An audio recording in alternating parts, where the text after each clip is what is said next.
I've got the memory of an elephant. I remember one time I went to the zoo and saw an elephant.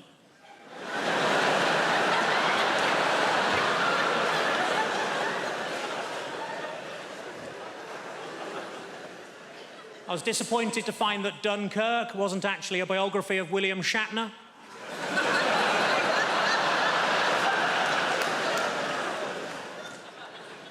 I accidentally kicked my dog early and it bit me on the bollocks. My mate said it's karma. I said, no, if anything, it's even more angry.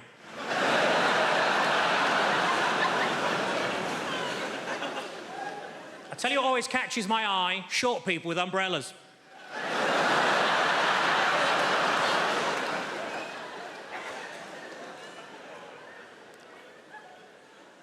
I put on a lot of weight, so I rang up Weight Watchers. I said, it's an emergency, can you send somebody round? And they said, yes, we can, we got loads of them.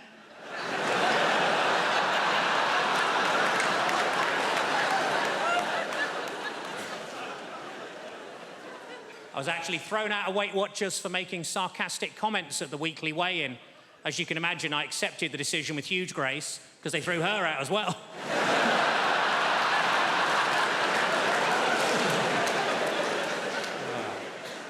I was watching TV, the announcer said there's a documentary about the clitoris on the red button, but I couldn't find it.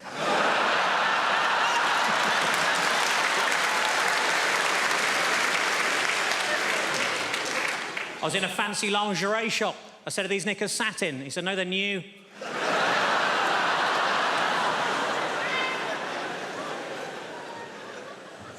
I didn't know what to get my little niece for Christmas, so I asked my sister what she's into.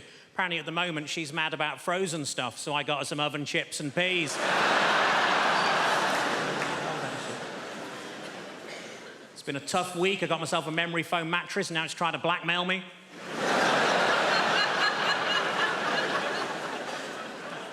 As a child, I was made to walk the plank. We couldn't afford a dog.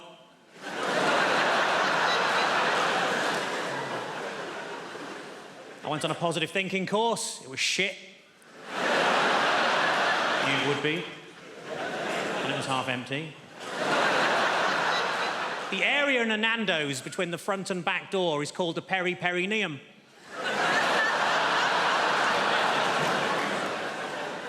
What I like most about that joke is that people who know what a perineum is usually haven't heard of Nando's. Ironically, there's only a very small overlap between the two. The doctor told me to lose some weight. I said, how? He said, don't eat anything fatty. I said, what, pies, chips, that sort of thing? He said, no, just don't eat anything fatty.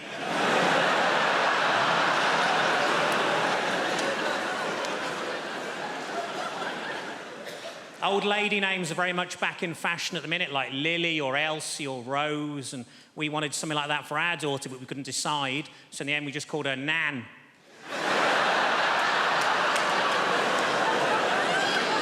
Grow into it.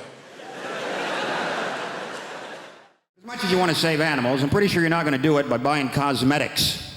Pretty sure you can't walk into the body shop and buy some burdock root peppermint oil foot scrub, and some little badger somewhere in Scotland is going to go, wow, I feel a whole lot better about my life right now. Somebody's buying that burdock root peppermint oil foot scrub. I don't see the point in testing cosmetics on rabbits anyway, because they're already cute. Slather some lip gloss and eyeliner all over. Now they're all gussied up like some $3 whore. There's no dignity in that for a rabbit whatsoever. You want to test out cosmetics? Test them out on big game, because they stink. Get up under a hippopotamus there and get some roll-on deodorant under his armpit. See how fresh and self-assured he stays all day, huh? Little lip gloss on a beaver. Real beaver. Stay with me, fella. Real beaver. Right? Dam building, log-eating beaver. If he's charged through 60 logs and he's still wearing that lip gloss, that's some damn good lip gloss right there, ladies and gentlemen. You know this whole thing about, you ever meet someone famous and you tell your friends, and then they say, well, what was he like? Because all they really want to hear is that he was a prick. That's why they like to say Tom Cruise is the nicest guy in Hollywood. You know, I always think, well, if I was making $8 million a film, I'd be nice too. Jesus Christ, but I'm not sure he is that nice. Because I always read these articles about how he's so insular and he's into his Scientology and he, you know, stays at a hotel won't make eye contact with anyone in the hotel because he doesn't want to talk about the plots to his new films. Apparently, as if staring Tom Cruise in the face, he would just crack under pressure. What are you staring at? Hey, you want to hear about my new film? You seen a Tom Cruise film like he couldn't figure out the plot in about 18 seconds? Oh, Christ. He's a cocktail maker. He's a pretty good cocktail maker, too. Till he has a crisis of confidence and can't make cocktails anymore. Then he meets a good-looking woman who talks him into being a better cocktail maker. A riveting piece of cinema that was. Then he's a race car driver. Pretty good race car driver, too. Till he has a crisis of confidence. Can't race cars anymore. Then he meets a good-looking woman who talks him into being a better race car driver. Then he's a jet pilot. Some of you are starting to see a pattern emerge here. Pretty good jet pilot? Yes, he was. Until he had a crisis of confidence, couldn't fly jets anymore. Then I believe he met a good-looking woman who talked him into being a better jet pilot. Then he was a sports agent. Then he was the brother of a retarded guy. He was a pretty good brother of a retarded guy until he had a crisis of confidence and wasn't so sure he was such a good brother of a retarded guy. And then he met a good-looking woman who talked him into being a better brother of a retarded guy. Then he was some kind of, I don't know what he's in now, War of the Worlds. Maybe he fights the world. You know what? I bet he's a pretty good world fighter. But at some point he'll probably have a crisis of confidence. He's going to meet a good-looking woman who convinces him it's okay to fight the world. Could be a Scrabble player for all I care. He's a pretty good Scrabble player. Until he draws all vowels. Has a crisis of consonants. And he meets a lovely Welsh woman who teaches him a lot of words he's never heard before. It's lovely to be here. I've come all the way from Brighton. Just in case you're wondering what this haircut is about. Might be a new face for some of you people. Don't panic, the BBC invited me here because they needed a beige lesbian. So I'm just here to tick some boxes. Not your box, madam, just a metaphorical box. I'm half Spanish, that's what's happening there. I've got a Spanish mum, and she lives here in the UK. It's all very legal. She's lived longer in the UK than she's ever lived in Spain, but the brilliant thing about my mum is that she's never lost her accent. She's done very, very good. Lost the words she cannot pronounce. Lost the words she cannot pronounce, huh? My favourite word that my mum's never been able to pronounce is my brother's name. It's not even a difficult name, his name's Stephen. I don't know if you've noticed this, Spanish people, any word that begins with the letter S, they struggle, right?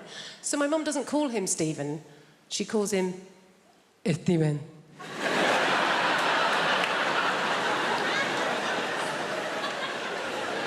What's his name, Mum? Steven.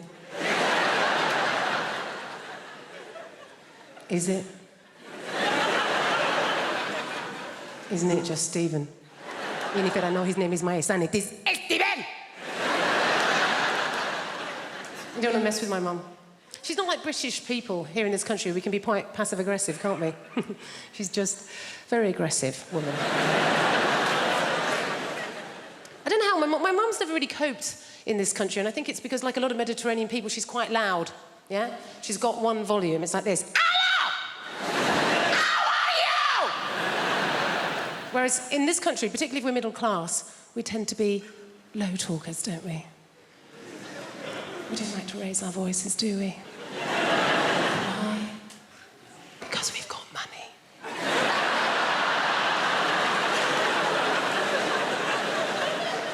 And we just assume that if you are raising your voice, well, you're probably poor. Or worse, foreign.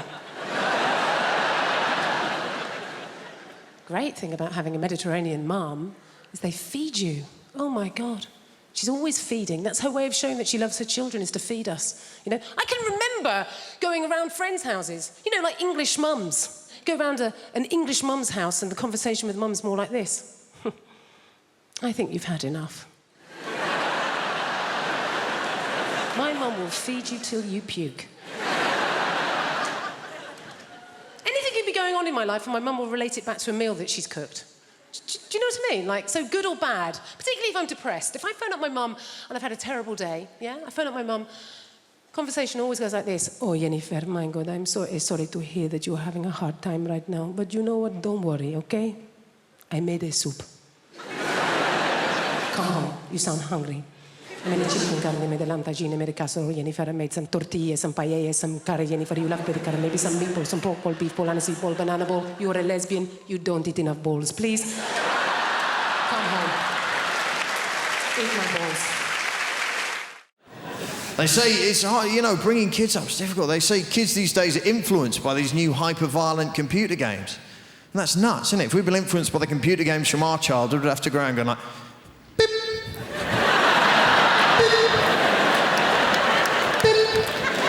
Rubbish, wouldn't it? No one would play with that kid with beep, beep. Can I be in your gang? No, you're a bit weird, mate, to be honest. Imagine being influenced by Pac-Man. You'd have to like walk round in a darkened room munching pills and listening to repetitive music.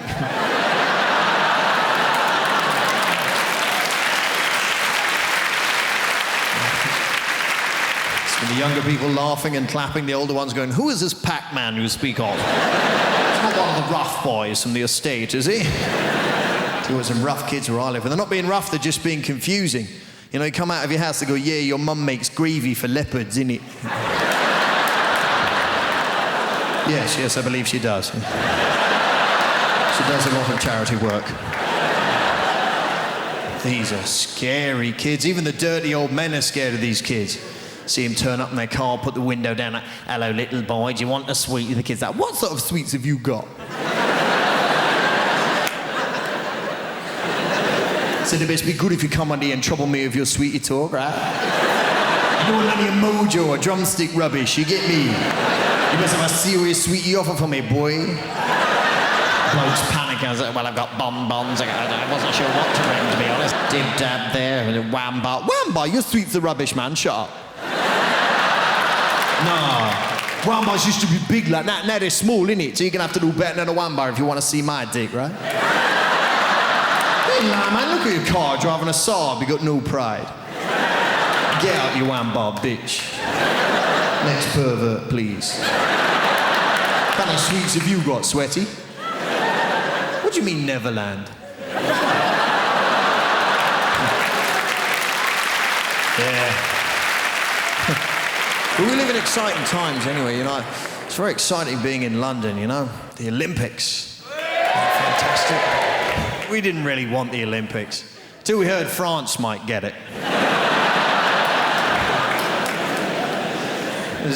British people are, no, all that running and jumping. It's not really for us, is it? When is it? No, I'm busy that week. What? France are going to get it? Bollocks, we'll have it. Only in London would we have to have a poster campaign saying, back the bid. No, fuck off, it'll be rubbish. Don't you think that's a bizarre response to that question? Like, would you like the oldest, most historically significant athletic competition the world has ever known, attracting athletes from every known nation on the face of the planet to come here and perform at the peak of their abilities in the very city where you live? Most British people go, where will we park? You know, because it's all residents round here. There's others going, no, man, the tubes will be packed, you get me?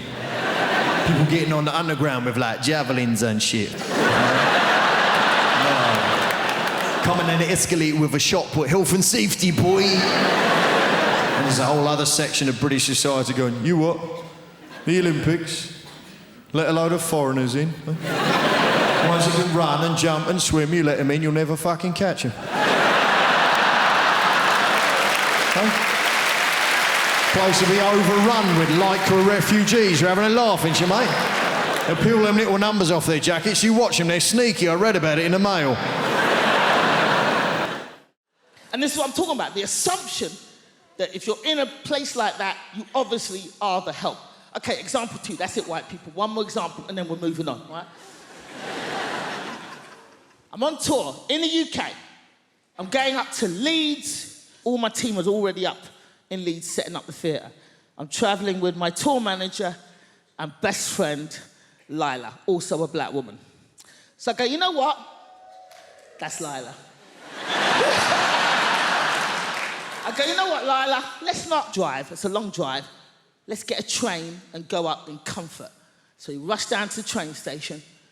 I buy us 2 first-class tickets. There's a train leaving, so we jump on the train takes off. And we're walking through the train towards the first-class carriage. We walk into the first-class carriage. This white woman is sitting at a table. She looks up, she sees us, and at the top of her voice, she shouts, this is first class! Now Lila goes, what the fuck did you say? And I hold Lila, no, Lila, no. I just grab her by her collar, no, Lila, no. No, Lila, no, Lila, no. Watch me humiliate this bitch just with my mouth. Come back.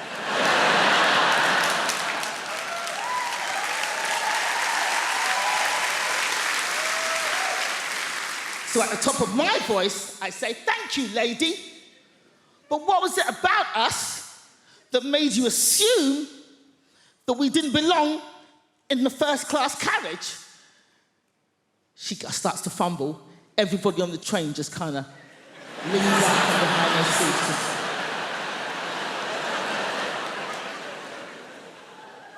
And she gets flustered. She's like, and then all she could think of was like, I thought you were lost. And I was like, how'd you get lost on a moving train going in one direction, bitch? How? Now, this woman was not alone.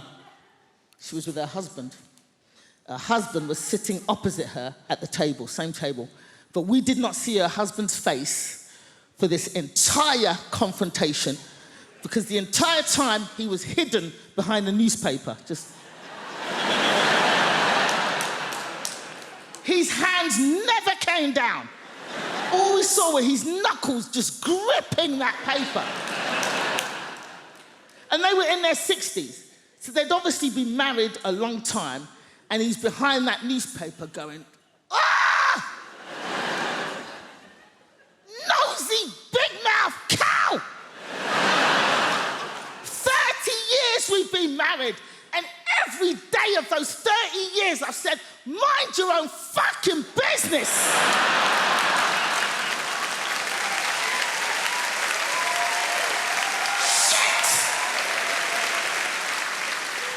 And now we're both gonna get beaten up by these 2 black boys.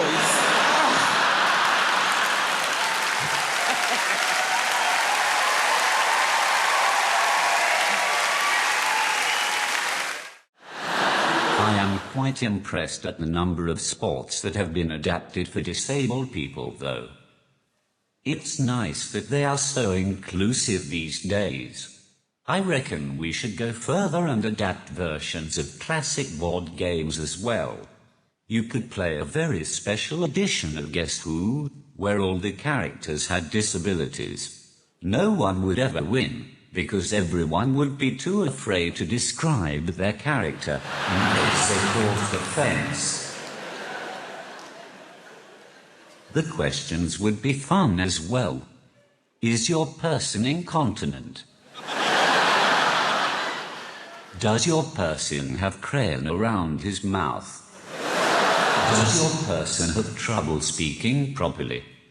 Is your person Danny Dyer?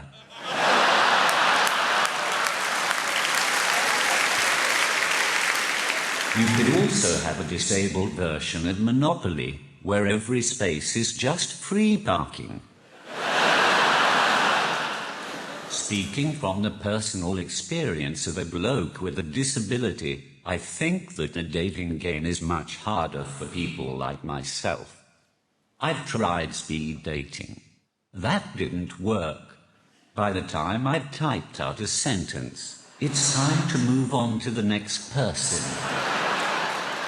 And I'm not looking for sympathy either. I'm just using emotional blackmail to try to get someone to sleep with me. I'll be in the bar afterwards, if any of you are interested. Yes, even you, sir.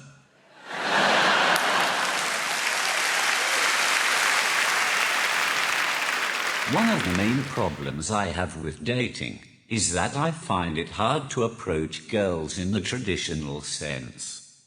I don't have the ability to chat up a woman. When I meet a girl, I have to type them up. And that just sounds wrong. You type up your dissertation, you type up your will, and you type up your letter to your grandma. There's nothing sexy about being typed up.